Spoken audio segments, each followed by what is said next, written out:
Bismillahirrahmanirrahim. Assalamualaikum warahmatullahi ta'ala wabarakatuh. Terima kasih saudara pengacara majlis. Syukur kehadirat Allah Subhanahu wa taala kerana dengan limpah kurnianya kita dapat bertemu di majlis ini pada malam ini. Tujuannya hanya untuk menjawab satu persoalan menarik, iaitu bolehkah Melayu bersatu?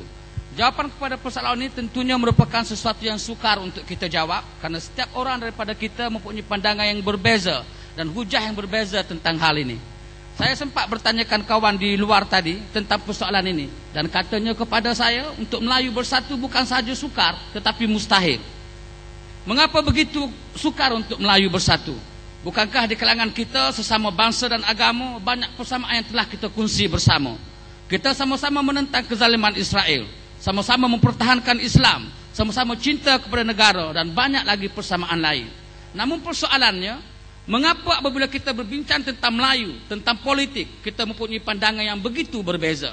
Inilah yang akan kita bahaskan dalam waktu lebih kurang beberapa jam kita bersama. Dan bagi membincangkan tajuk ini bersama kita adalah 4 ahli panel yang telah bersedia untuk berdebat.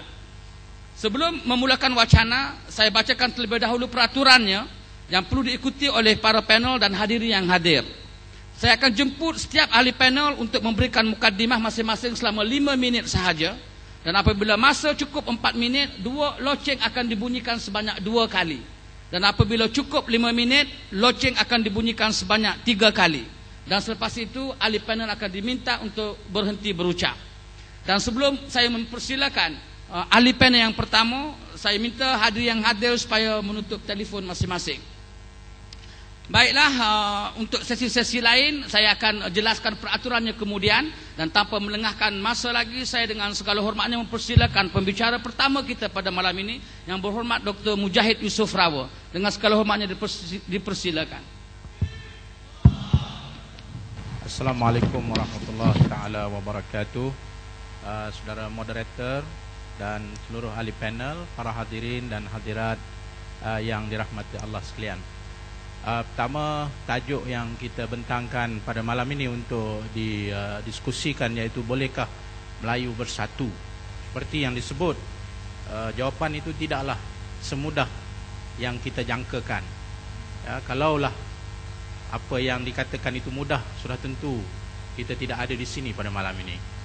Oleh kerana itu, saya bagi mukaddimah ini, saya ingin merujuk kepada persoalan Melayu ini, Tuan Moderator, yang berkaitan dengan berbagai perspektif.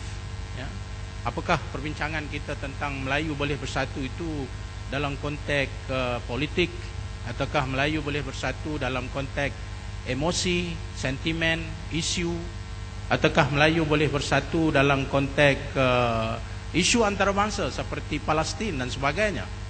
Jadi untuk menjawab persoalan-persoalan itu, kita harus kembali kepada perspektif tentang isu Melayu ini sendiri. Pertama, perspektif yang kita harus jadikan sebagai panduan ialah tentang susur galur sejarah dan juga budaya serta bangsa Melayu ini sendiri.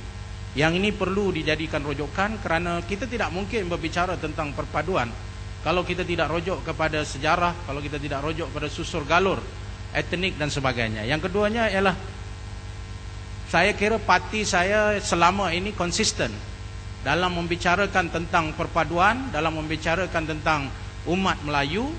Kami konsisten dengan menyatakan bahawa tidak boleh tidak dalam persoalan ini Islam perlu dijadikan sebagai tonggak dan juga sebagai asas. Jadi itu adalah persoalan-persoalan yang mungkin nanti akan dihuraikan, akan dibincangkan sebagai rujukan kita dalam kita berbicara tentang perpaduan. Begitu juga seringkali orang menyebut, bila bercakap tentang Melayu, mereka akan kata UMNO. Bila bercakap tentang Islam, mereka akan berkata PAS. Itu mungkin dari sudut penekanan kepada ideologi perjuangannya. Tapi saya ingin jelaskan di sini bahawa isu Melayu dan isu Islam, tak kira daripada mana-mana parti dia, sama ada PAS, sama ada DAP, sama ada PKR, sama ada UMNO sendiri, dan mana-mana parti sekalipun, isu Islam dan isu Melayu itu sebenarnya terletak dalam perlembagaan persekutuan itu sendiri. Tidak ada mana-mana parti yang boleh apabila dia memerintah. Contohnya, satu tanggapan yang menganggap hanya UMNO saja yang boleh memperjuangkan Melayu. Ini satu khurafat yang tidak boleh diterima. Karena masalah UMNO hanya boleh memperjuangkan Melayu, itu mungkin retorik lah, retorik politik kita. Tapi dari sudut Melayu, Islam, siapa saja yang merintah, maka ianya termaktub dalam perlembagaan persekutuan, iaitu Islam sebagai agama resmi persekutuan. 153, artikel 153, hak keistimewaan orang Melayu. Tidak ada siapa yang boleh lari. Sebab itu saya mau membuka minda kita, bahawa kita jangan tersepit bila berbicara tentang Melayu, hanya kita membicarakan tentang retorik politik semata-mata. Kita juga harus kembali kepada satu dokumen penting negara kita, iaitu perlembagaan persekutuan yang dengan terang menyebut bahawa Islam agama resmi persekutuan dan juga Melayu daripada apa yang dikatakan sebagai hak-hak keistimewaan. Itu perlu juga kita jadikan sebagai satu dimensi untuk kita berbincang tentang perpaduan Melayu ini. Seterusnya, saya juga ingin melihat perspektif Melayu sebagai mukadimah ini, sebelum suasana menjadi panas dan loceng sudah pun dibunyikan, yaitu tentang kuasa politik. Kuasa politik inilah saya kira antara isu yang paling hangat dibicarakan tentang Melayu. Kita mendengar antaranya sentimen menyatakan orang Melayu hilang kuasa, orang Melayu kalau tak sokong UMNO maka hilang kuasa, orang Melayu kalau tak bersatu padu maka hilang kuasa. Persoalannya, selama ini kuasa politik orang Melayu yang memerintah negara ini 50 tahun, kita sudah pun hilang berbagai kuasa dan juga hak tentang orang Melayu ini. Itu perdebatan saya dan saya kembalikan balik kepada moderator. Saya tidak mau mengambil masa. Terima kasih yang berhormat. Saya dengan segala hormatnya pula mempersilakan pembicara kedua, Saudara Ustaz Afendi Yusof. Saya persilakan.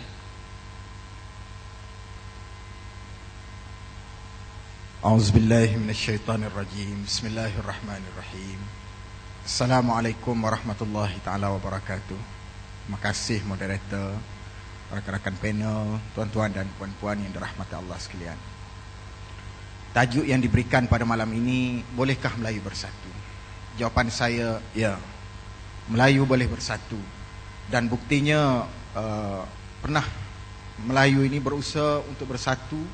Sebagai satu contoh pada tahun 1946 ya, dengan penubuhan persatuan, pertubuhan Melayu, kebangsaan Melayu Bersatu Pekembar, UMNO, Melayu telah bersatu pada 1946 dan juga pada tahun 1957 bersatu untuk mencapai kemerdekaan ya. Pada tahun 1969 bersatu untuk menyelesaikan masalah tragedi 13 Mei dan sebagainya. Jadi muslimin dan muslimat sekalian, ini semua adalah contoh-contoh bahawa sesungguhnya bangsa Melayu pernah bersatu di negara kita. Cuma pada hari ini yang menyedihkan kita apabila berlaku pertembungan ya, antara tiga parti Melayu terbesar, PAS, UMNO dan juga Parti Keadilan ya. Jadi kita tengok daripada 51% komposisi masyarakat Melayu di Malaysia ini, apabila berhadapan dengan 21% daripadanya adalah 21% adalah masyarakat Cina, 51% orang Melayu ini pula terbelah pada tiga, sudah tentu kita mengalami satu keadaan yang begitu lemah sekali. Tuan-tuan sekalian, kalau kita merujuk pada Islam itu sendiri, Allah SWT sebut wa'tasimu bihablillahi jami'an wa la tafarraqu. Bersatulah kamu, berpegang teguhlah kamu pada tali Allah dan jangan kamu berpecah belah. Wa la tafarraqu. Jadi hari ini kalau kedua-dua parti PAS dan juga parti UMNO ini mengaku memperjuangkan Islam, sudah tentu menjadi kewajipan, menjadi suatu tuntutan bahawa mereka perlu duduk semeja, walaupun tidak duduk dalam satu parti sekalipun, tetapi sekurang-kurangnya apabila timbul apa-apa isu yang melibatkan kepentingan bangsa, kepentingan agama dan sebagainya, sepatutnya mereka duduk bersatu, berbincang, menyelesaikan masalah, bukannya saban hari bergaduh, saban hari bergasak siang dan malam dan sebagainya. Muslimin dan muslimat sekalian, sebab itu saya melihat ya, kalaulah pada hari ini PAS ya, dengan begitu bersungguh-sungguh untuk memperjuangkan Islam, untuk melaksanakan negara Islam, untuk melaksanakan hudud dan sebagainya, saya tidak nampak sekiranya PAS bersama dengan DAP, bersama dengan Parti Keadilan, PAS dapat melaksanakan pelaksanaan hukum hudud di peringkat persekutuan apabila memerintah Malaysia. Kerana dasar DAP itu sudah tentu tidak Islam. Dan dalam perlembagaan Parti Keadilan sendiri tidak menyebut bahawa dasar keadilan itu untuk Islam. Jadi hanya PAS sahaja yang meletakkan dasar itu sebagai Islam. Jadi sekiranya Pakatan Rakyat menang di peringkat persekutuan sekalipun, ya, agak sukar untuk melaksanakan apa juga agenda Islam, ya, tetapi UMNO sentiasa mengalu-alukan ahlan wa sahlan wa marhaban. Mari kita duduk bersama, mari kita berpakat untuk melaksanakan apa juga agenda Islam. Mari. Tak ada masalah. Sebab benda baik, bukannya benda tak baik dah. Kalaulah PAS nak buat usaha-usaha Islam, UMNO dah buat pada hari ini sejak daripada tahun 1957 lagi. Bukan baru dah. Bukan baru. Segala apa usaha Islam yang ada dalam negara ini, kita tak boleh nak kata UMNO tak buat, sebab UMNO yang buat dah. UMNO telah berjasa sejak daripada 50 tahun kita mencapai kemerdekaan sehinggalah ke hari ini. Inilah dia antara beberapa perkara yang perlu kita bincangkan pada malam ini. Sebab apa? Sebab seruan kita. Tidak salah saya menyeru orang PAS, mari bersama-sama. Dah, mari bersama-sama di atas satu wadah perjuangan. Di atas kalimah la ilaha illallah Muhammadur Rasulullah. Dengan DAP boleh bersatu. DAP ni tak bersunat pun. Dah. Tak mengucap pun, tapi boleh bersatu. PKR dia mengucap, dia setengah. Tak mengucap setengah, boleh bersatu dah. Ni hak sah Islam ni. Dah, hak sah pergi ke Mekah, naik haji, mengucap 2 kalimah syahadat, puasa di bulan Ramadan dah. Hak ni hak mengaku. Dah, mengaku kita melaksanakan Islam. Dan insya-Allah kalau PAS nak buat Islam, mari bersama dengan kita. Dah. Kalau boleh bubar terus parti PAS tu. Dah, sebab parti PAS ni parti kecil. Dah. Mari masuk dalam parti besar bersama dengan UMNO. Dah, sebab Imam Asy-Syatibi sebut dalam kitabnya, kitab Al-I'tisam, annal jama'atul muslimin idza ijtama'u ma'al amir. Dah. Sesungguhnya jemaah Islam terbesar itu apabila bersama dengan pemerintah, bersama dengan ulil amri. Maka ke mana-mana pun jemaah Islam terbesar ini